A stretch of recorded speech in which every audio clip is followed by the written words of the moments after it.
नमस्कार मित्रांनो, सुस्वागतम लक्ष्मीच्या पावलांनी या मालिकेच्या आजच्या भागामध्ये आता अद्वैत मात्र खूप असा चिडलेला असतो, कारण त्याचा गैरसमज होतो की कला माझ्या आईविषयी नक्की कुणाची तरी कान भरत होती, म्हणजे कुणाला तरी माझ्या आईबद्दल वाईट साईट सांगत होती।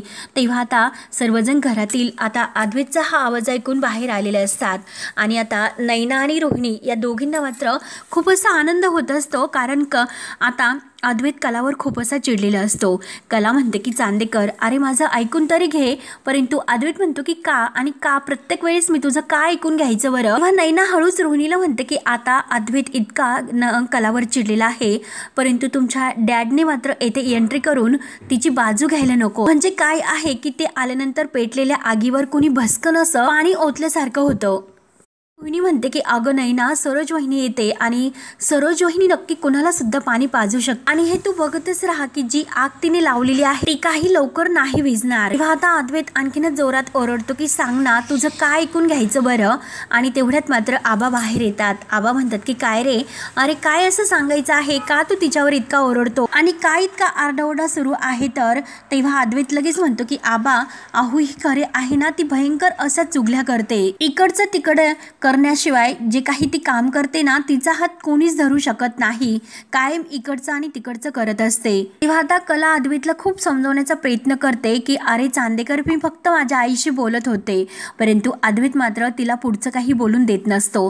तो लगेच आता आणखीनच ओरडतो आणि शडाप असे मोठ्याने ओरडून म्हणतो। आणि हे बघ, आता आबा आले म्हणून आजोबा आणि आजोबा करत तू त्यांच्या मागे लपू नकोस। तुला असं वाटत असेल की आजोबा लगेच तुझी बाजू घेतील म्हणून, आणि एक गोष्ट लक्षात घे, आबा जे बरोबर आहेत कायम त्यांना सपोर्ट करत असतात, आणि आता मात्र तू एक गोष्ट लक्षात घे की आता तू चुकलेली आहेस। तुझा प्रॉब्लेम काय आहे हे तुला माहिती आहे का?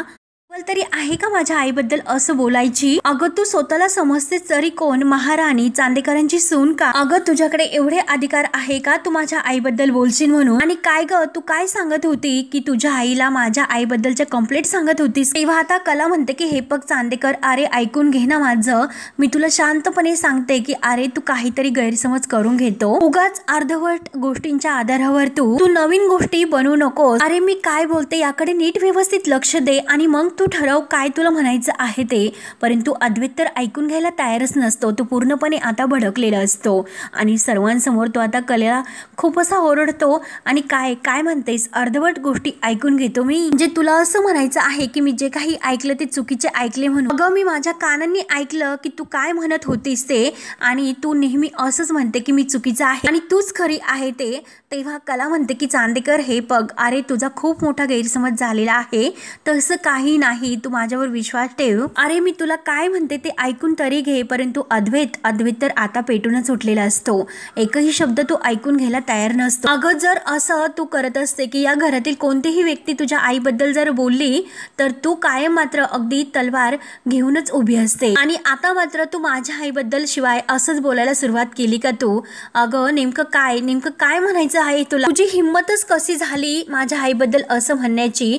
तेव्हा आता कला म्हणते की अरे चांदेकर तू काय बोलतोस, अरे नीट व्यवस्थित बोल, अरे कंप्लेंट्स काय, चुगल्या काय, मी खरंच असं काही केलेले नाही, तू माझ्यावर विश्वास ठेव। आणि हे बघ, तुझी आई माझी आई काय, तू इतके गेम का खेळतोस? अद्वैत आणखीनच चिडतो। अद्वैत म्हणतो की आमच्याच घरामध्ये राहतेस, आमच्याच घरातील खातेस आणि वर मात्र तू आमचीच बदनामी करतेस। तेव्हा आता आबा म्हणतात की हे बघ कला, अद्वैत जे काही म्हणतो तशी तू बोललीस का काही, असं काही झालेस का? तेव्हा कला आता सर्वांसमोर म्हणते की हो आजोबा तसेच झाले, मी असे म्हणाले पण। तर लगेच अद्वैत पुढे म्हणतो की आबा ती म्हणाली ना, तिने हे मान्य केले, मग विषय तर येथे संपतो। आणि हे बघ आता पण नाही आणि बिन नाही। आणि आता सरोजला म्हणतो की अगं आई, तू जे काही मला हिच्याबद्दल सांगत होती ते खरे कशी आहे, तर ते खरंच अगदी परफेक्ट खरं आहे। मुलगी आहे ना ती प्रचंड अशी चॅप्टर हुशार आहे, त्यामुळे आई हिच्याबद्दल काही एक बाजू घ्यायला नको। जे काही मला सांगत होती ते एकदम मला पटतंय, तू म्हणतेच अगदी तशीच ही मुलगी आहे। एखाद्या व्यक्तीकडे जर हिचं काम असेल तर उगेच ही मागे मागे करत असते, आणि एकदा काम झाल्यानंतर हिचा तो खोटा आदर सुद्धा संपतो। तेव्हा मात्र आता हे सर्व काही बघून मात्र आता इकडे नैना आणि रोहिणी या दोघींना मात्र खूप असा आनंद होत असतो। नैना हळूच म्हणते की मॉम इन लॉ, अहो हे सर्व काय होतंय? आपण काहीच न करता हे नाटक मात्र खरंच काय जबरदस्त रंगलं हो. खरंच वाव वा. खरंच मला तर असं वाटतं की अद्वैत नक्की आजच मात्र या कलाला घराच्या बाहेर काढेल आणि आजच तो तिची बॅग भरतो की काय. तेव्हा आता रोहिणी सुद्धा हळूच म्हणते की खरंच आता हे नाटक इतकं लेवलला जाऊन पोहोचणार आहे की अद्वैत आणि सरोज वहिनी या दोघांचं कौतुक कोणत्या शब्दात करावं तेच नाही कळणार. शब्द सुद्धा आपल्याकडे कमी पडतील. तेव्हा मात्र आता नैना म्हणते की अहो मॉम इन लॉ, परंतु सरोज वहिनी मात्र काहीच बोलती नाही. त्यामुळे मला काय वाटतं की जरा हा ड्रामा तर आणखीन वाढला पाहिजे. तेव्हा आता रोहिणी लगेच 1 मिनिट म्हणून पुढे येते आणि म्हणते कलालाच आता आणखीन दोषी ठरवण्यासाठी म्हणते कला अगं तू हे काय केलं. अगं धिस इज शॉकिंग. सरोज वहिनीबद्दल तू ही जे काही बोलते ना आणि दिवसभर तू सरोज मॅडम असं करत असते. मला तर असं वाटलं होतं की तू कायम असं सरोज वहिनीच्या मागे पुढे करत असते. नक्की तुझ्या मनात तिच्याविषयी आदर असेल, परंतु हे आज जे काही वागली तर तू तिच्या मागे असं वागतेस का. खरंच हे अति झालेले आहे. तेव्हा आता कला म्हणते की रोहिणी मॅडम अहो तुम्ही सुद्धा कुठला विषय कुठे नेता. तेव्हा आता नैना सुद्धा लगेच पुढे येते आणि म्हणते की एक्सक्यूज मी कला, एक गोष्ट लक्षात ठेव, ह्या माझ्या मॉम इन लॉ आहे आणि एकतर तुझं मात्र तुझ्या मॉम इन लॉ ला खूप असं बोलून झालेलं आहे. त्यामुळे आता मात्र तू माझ्या मॉम इन लॉ ला काही बोलायचं नाही. तसंही कुठे आणि काय कसं बोलायचं असतं हे तुला नाहीच का. अगं कुणाबद्दल आपण काय बोलतो याचा जरा जरी सेन्स अगं तो सुद्धा नाहीस का तुझ्या. अगं तुला काही वाटते की नाही. एक गोष्ट लक्षात ठेव की सरोज मॅडमचा या घरामध्ये शब्द प्रत्येक जण पाळतात. अगं किती मोठ्या हिमतीने ते ऑफिसचं सर्व कारभार सांभाळतात. त्यांचं कौतुक करायचं सोडून दिलं आणि त्यांच्याबद्दल तू हे असं वागतेस का. म्हणून मुद्दाम आता रोहिणी आणि नैना यात आणखीन भर घालण्याचा प्रयत्न करते. आता कलाला नैनाचा राग येतो. कला रागाने म्हणते की हे बघ नैनाताई तू उगाच, परंतु नैना आता कलावर आणखीनच ओरडते. जे काही करतेस ना उगाच ते तू करते. आजकाल मात्र तू त्यातील सर्व काही तुलाच करायचे असते. ऑफिस मध्ये सुद्धा तुलाच जायचं असतं. आणि काय ग तुला काय वाटतं की हे सगळं काही करून तू सरोज मॅडमची बरोबरी करते असं वाटतं, म्हणून तू त्यांचा रागराग करतेस ना. आणि हे बघ कला, हे बघ तू आता जे काही त्यांच्याबद्दल या घरामध्ये वाईट बोलते तर अद्वैतलाच काय अगं कुणाला सुद्धा तुझा रागच येईल. त्यावरती आता नैनाचे हे बोलणे ऐकून कला म्हणते की ताई एक गोष्ट लक्षात घे. अगं पण मी कधीही त्यांचा रागराग केलेला नाही आणि त्यांच्याबद्दल मात्र मी काही एक शब्द असा बोलत नव्हते. तेव्हा मात्र नैना म्हणते की हे बघ कला, मला एक गोष्ट सांग बरं, जर आपल्या आईबद्दल आपल्या घरी येऊन कोणी असे बोलले तर तेव्हा तू ऐकून घेशील का. तेव्हा आता कला म्हणते की अर्थात मी नाही ऐकून घेणार. तर नैना लगेच म्हणते की मग चांदेकर माझं काही एक बोलणं ऐकून न घेताच मला दोषी ठरवतो आणि त्याने फक्त गैरसमज वाटतात इतकं माझं म्हणणं आहे, बाकी मला काही म्हणायचं नाही. तेव्हा आता अद्वैत लगेच रागाने म्हणतो म्हणजे तू बोलते आणि परत माझाच गैरसमज होतो. आणि आबा तुम्ही ऐकतात ना, हिची कोणतीच चूक नसते. प्रत्येक गोष्टीवर हिचं एक्सप्लेनेशन हे सुरूच असतं. म्हणजे काय नक्की उत्तर द्यायचं हे हिने ठरवलेलं असतं. म्हणजे हिच्या समोर जगातील फक्त बुद्धिमान जरी माणूस असेल मात्र हिच्या लेखी अगदी मूर्खच आहे, अक्कल शून्य आहे. कमी मात्र ही समोरच्याला लेखत असते. तेव्हा कला म्हणते की हे बघ चांदेकर, मी तुला जे सांगते ते फक्त माझं ऐकून तरी घे. तेव्हा आता आबा सुद्धा म्हणतात की अद्वैत शांत हो जरा, अरे ती जे काही सांगते ते ऐकून घे, तिला बोलून दे. तेव्हा लगेच सरोज मध्येच म्हणते की का आबा, प्रत्येक वेळेस आपण तिचं का ऐकून घ्यायचं असतं आणि प्रत्येक वेळेस तुम्ही तिला तिचं काहीतरी कारण विचारतात आणि ती खोटं कारण सांगून तुम्हाला सांगते आणि तुम्ही तिच्यावरच विश्वास ठेवतात का आपण प्रत्येक वेळेस तिचं ऐकून घ्यायचं असतं. आणि कलाला सरोज म्हणते की काय ग अद्वैत, काही तुला मूर्ख वाटायला लागला की काय. एवढं होऊन सुद्धा तुला त्याने घरात ठेवला म्हणजे तो काही वेडा नाही. त्याच्या कानाने ऐकलं जे झालेले आहे ते, त्याच्या डोळ्यांनी सुद्धा त्याने बघितलेलं आहे आणि तरी सुद्धा परत तुलाच एक्सप्लेनेशन द्यायचं का. एवढी हिंमत तुझ्यामध्ये येतेच तरी कुठे. तेव्हा आबा म्हणतात की सरोज हे बघ, अगं तू परत तिलाच दोषी मानते.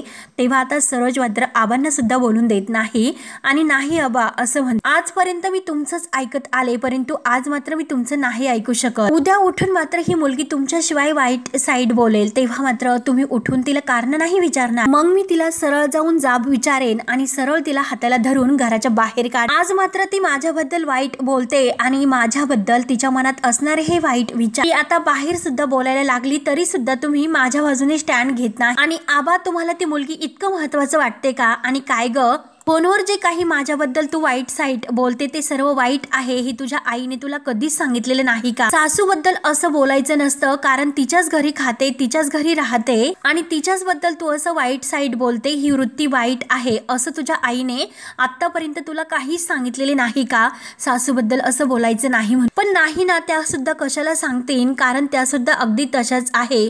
तुम्ही खरे आहेत ना, एका माळीच्या मणी आहात आणि हिच्यावर विश्वास ठेवण्याचे सुद्धा लायकीचे नाहीत, हे आता अद्वैत तुला समजलंच असेल. तेव्हा कला म्हणते, असं पाप ठेवून आणि वाईट साईड तुमच्याबद्दल असं मी काही बोलत नव्हते, माझ्यावर विश्वास ठेवा आणि प्लीज मात्र तुम्ही माझ्या आईला काही बोलू नका, कारण तिची यामध्ये खरंच काही एक चूक नाही. म्हणून मी फक्त तुम्हाला आता इतकंच बोलू शकते की त्या पलीकडे जाऊन मात्र मी तुमच्या मनातील हे गैरसमज नाही दूर करू शकत. आणि तेवढ्यात मात्र कलाच्या मोबाईलवर आता संगीताचा कॉल येतो. संगीता म्हणते की हॅलो कला, अगं कला, इकडे सगळं काही ठीक तर आहे ना? तेव्हा कला म्हणते की नाही आई, इकडे सर्व काहीच ठीक नाही, परंतु तू काही काळजी करू नको, मी सगळं काही सांभाळून घेईन, तू इकडची काळजी करू नको.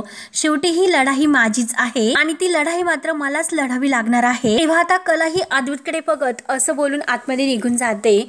तेव्हा मात्र आता रोहिणी लगेच म्हणते की सरोज मॅडम, अगं काय चाललं हे?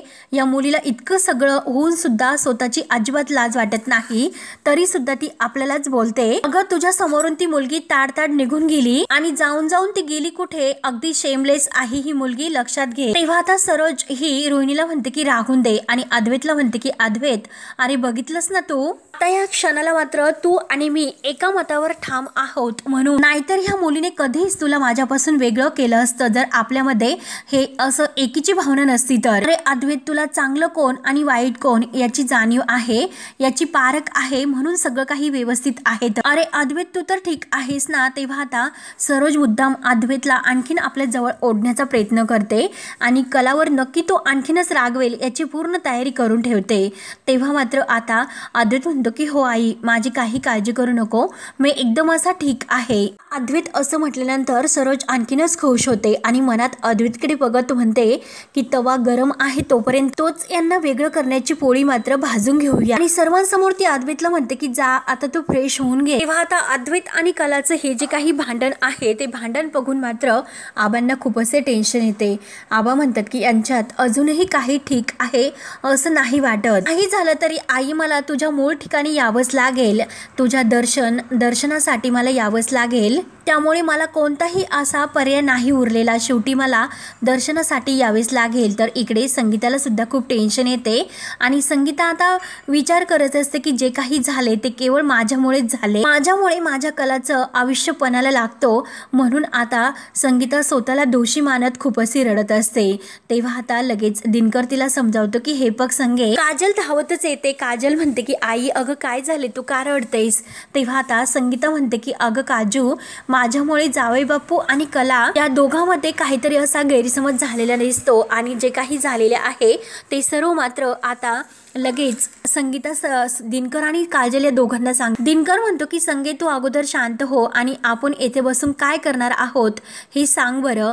तेव्हा मात्र आता संगीता म्हणते की हे बघा, मला काय वाटतं आपण चांदेकरांकडे जाऊयात. तेव्हा मात्र आता दिनकर म्हणतो की संगे, हे बघ माझं ऐकून घे, अगं गैरसमज झालेला आहे ना तो दूर होईल आणि हे बघ आपली कला इतकी लहान आहे का? अगं तिचं ती सगळं काही व्यवस्थित करेल, उगच आपण पोरीच्या संसारामध्ये लुडबुड करायला नको. तेव्हा आता संगीताचा जीव काही शांत राहायला तयार नसतो. संगीता म्हणते की नाही, आता मी अशी शांत नाही बसू शकत, तिकडे जरी मला जाता येत नसेल तरी मात्र मला आता येथे बसून काहीतरी असं करावंच लागेल.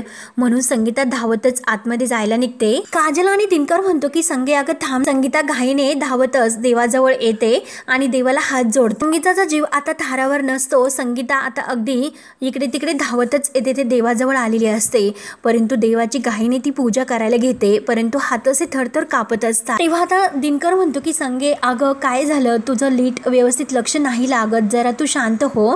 अगं तुझ्या हातातून भांड पळी वगैरे सर्व काही पडते, तू व्यवस्थित लक्ष दे, नक्की तुझं हे सर्व काय चाललेलं आहे, उठ बरं आता इथून. तेव्हा आता दिनकर आणि काजल दोघी सुद्धा संगीताला समजावण्याचा खूप प्रयत्न करतात, परंतु संगीता आता फक्त कलाच्या ही टेन्शनमध्ये असते, ती कुणाचं काही ऐकून घ्यायला तयारच नसते. तेव्हा काजल आणि दिनकर संगीताला समजावतात आणि तिच्या हाताला धरून मात्र आता तिला बाहेर घेऊन येतात आणि तेथे शांत बसायला सांगतात। तेव्हा मात्र आता संगीताचा जीव काही चैन तिला देत नसतो। संगीता म्हणते की आहो आपण येथे बसून काय करणार आहोत, चला बरं आपण कलाकडे जाऊयात, तेथे बसून आपण तिथे तिला समजावूयात की नक्की काय झाले ते आपण शोधूयात। तेव्हा आता दिनकर म्हणतो की संगे हे बघ अगं जरा समजून घे, आपण जर तिकडे गेलो तर संगीता अगं कलाच्या जीवाला आणखीन त्रास होईल, जरा तू लक्ष दे, माझं ऐकून घे, कलाच आपल्याला फोन करून सांगेल थोड्या वेळाने की सर्व काही ठीक आहे म्हणून।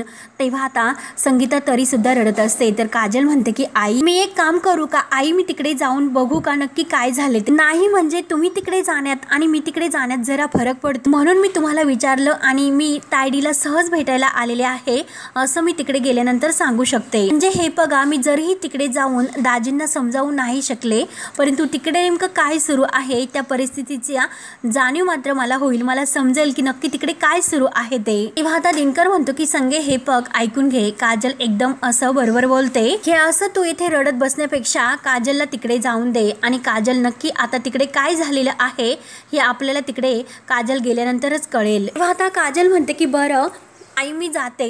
तेव्हा संगीताला आता दिनकरचं म्हणणं पडतं आणि काजलचं।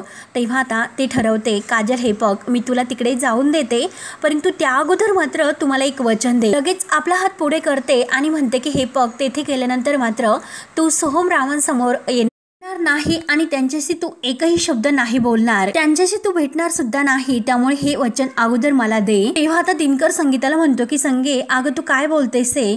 तेव्हा मात्र आता संगीता म्हणते की हे बघा माझ्या कलाचं बघतात ना तुम्ही काय सुरू आहे तिचं, तिच्या आयुष्यामध्ये किती संकट येतात, तिला तिथे काय त्रास होतो हे तर तुम्ही तुमच्या डोळ्यांनी तर बघतात ना, त्या घरामध्ये कलाला किती त्रास होतो आणि जर काजलच्या बाबतीत सुद्धा हेच झाले तर नाही, मला काही एक ऐकून घ्यायचं नाही काजल, तुम्हाला अगोदर वचन दे। त्यावरती आता संगीताचं हे बोलणं ऐकून काजल म्हणते की आई आता महत्त्वाचा विषय कोणता आहे आपल्या ताईचा, मग आपण तिकडे कुणासाठी जातो, ताईसाठी ना, मी ताईसाठी तिकडे चालले त्यामुळे मी आलेच। आणि संगीता लगेच आपला हात मागे घेते। त्यानंतर आता इकडे अद्वैत हा विचार करत असतो की जे काही कला फोनवर बोलत असते आपल्या आईशी, सरोज मॅडम बद्दल जे काही सांगत असते त्या सर्वाचा तो पुन्हा एकदा रूम मध्ये आल्यानंतर विचार करतो आणि जे काही घडलेला सर्व प्रसंग आहे तो पूर्ण डोळ्यासमोर तो आणतो। कला त्याला म्हणत असते की चांदेकर मी तुला काय म्हणते ते जरा ऐकून घे। आणि हा विचार करत असताना कला रूम मध्ये येते आणि अद्वैतकडे एकटक बघतच असते। तेव्हा अद्वैत लगेच रागाने पुन्हा आपल्या बेडवर जाऊन बसतो आणि तो कलाशी एकही शब्द न बोलता आपल्या मोबाईल मध्ये बघत असतो।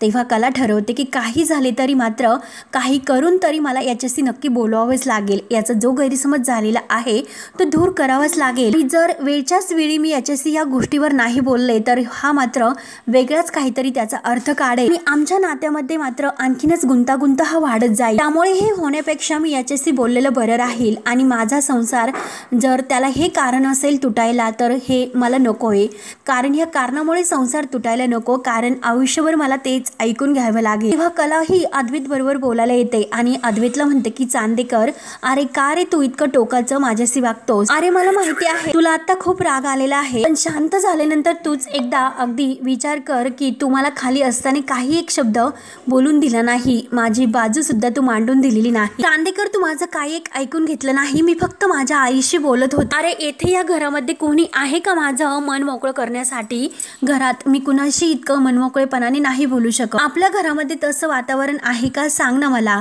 तेव्हा आता अद्वैत चिडतो, अद्वैत म्हणतो की का नाही, अगं आबांना तर तू खिशातच घातलेला आहे, त्यांच्याशी सुद्धा तू बोलू शकत नाहीस का। त्यावरती कला त्याचं ऐकून म्हणते की हो मी आजोबांशी तर बोलू शकते, अरे पण तूच मला सांगितलेलं आहे की आपल्या हे सगळ्या काही गोष्टीमुळे आपल्या टेन्शनमुळे आजोबांची प्रकृती खराब होते, त्यामुळे तू त्यांच्याशी बोलू नको, मग तूच सांग की मी काय करू ते। तेवढ्यात आता इकडे रजनी तेथून जात असते, रजनी वरच रूम मध्ये जायला निघते, तेवढ्यात काजल तिथे येते आणि काजल म्हणते की रजनी मॅडम। तेव्हा लगेच आता काजल विचारते की रजनी मॅडम अहो कलाताई कुठे आहे। तेव्हा मात्र आता रजनी म्हणते की अगं ती तर तिच्या रूम मध्ये आहे आणि काय ग काय झालं तू असं अचानक आली।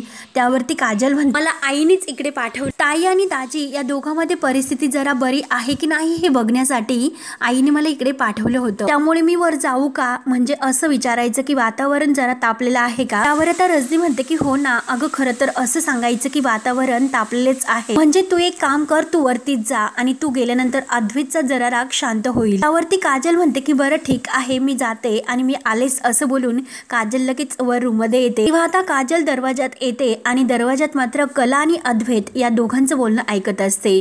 तेव्हा कला ही चांदेकरला म्हणत असते की चांदेकर हे बघ, आपल्या आयुष्यामध्ये एक अशी व्यक्ती असते की जिच्याशी आपण अगदी खडाखड बोलू असं वाटतं आणि त्या व्यक्तीला आपण जरीही अडखळत बोललो तरी लगेच कळतं की आपल्याला नेमकं काय म्हणायचं आहे। म्हणजे हे बघ, त्या व्यक्तीशी बोलल्यानंतर आपलं मन इतकं मोकळं होतं, दुसऱ्या कुणाशी बोलल्याबरोबर आपल्याला असं वाटत नसतं आणि ती व्यक्ती म्हणजे फक्त आपली आई असते। आपण आपल्या आईशी वाटेल ते बोलू शकतो, कारण आपली आई कधीच आपल्याला जज करत नसते। अरे आपण जे काही करतो ते बरोबर आहे की चूक आहे याचं उत्तर सुद्धा आपल्याला तिच्याकडेच मिळू शकतं आणि कधी कधी आपल्याला आईशी बोलायची सुद्धा गरज नसते, न बोलताच तिला आपल्या मनातील सगळं काही कळत असते। तेव्हा मात्र ती कधी कधी आपल्याला हे विचारत असते की काय झालं, बरं वाटत नाही का, मी काही बोलू का, आणि तेव्हा मात्र आपल्या मनातील जो काही बांध आहे तो कधी फुटतो आणि का तुटतो हे आपल्याला खरंच काहीच कळत नसतं। त्यामुळे चांदेकर हे कधी कधी इतकं असं असह्य होतं आईशी बोलल्यानंतर, सगळं काही बोलल्यानंतर मन हे मोकळं होतं। ज्या प्रश्नाचं उत्तर आपल्याला इतक्या दिवसातून सापडत नाही,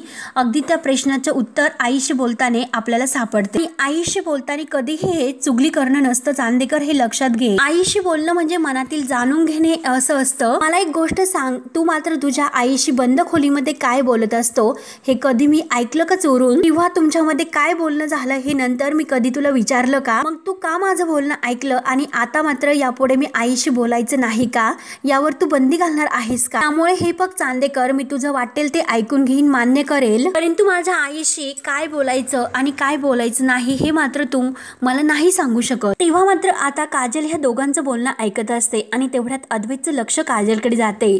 तेव्हा अद्वैत लगेच काजलकडे बघतो तर कला सुद्धा वळून मागे पाहते। तेव्हा काजल म्हणते की सॉरी, मला तुमच्या बोलण्यात मध्ये यायचं नव्हतं, ऍक्च्युली मी तायडीला भेटायला आले होते। तेव्हा अद्वैत काही न बोलता रागानेच लगेच बाहेर निघून जातो। तेव्हा काजल लगेच आतमध्ये येते आणि मित्रांनो हा भाग येथे संपतो। पुढील भागामध्ये संगीताची अवस्था खूप बिकट झालेली असते। दिनकर तिला म्हणतो की संगीत तू पाणी पे, परंतु संगीत पाणी प्यायला सुद्धा तयार नसते। संगीता म्हणते की हे बघा, हे सर्व माझ्यामुळे झाले, मीच कलाला हे लग्न करण्यासाठी भाग पाडले होते, त्यामुळे आता मात्र मला जगायचं नाही। जे काही माझ्या कलाला त्रास होतोय तो केवळ माझ्यामुळे होते, म्हणून संगीता धावत धावत आता ते विहिरीजवळ येते। दिनकर तिच्या मागे पळत असतो। तेव्हा मात्र आता संगीता काही ऐकायला तयार नसते।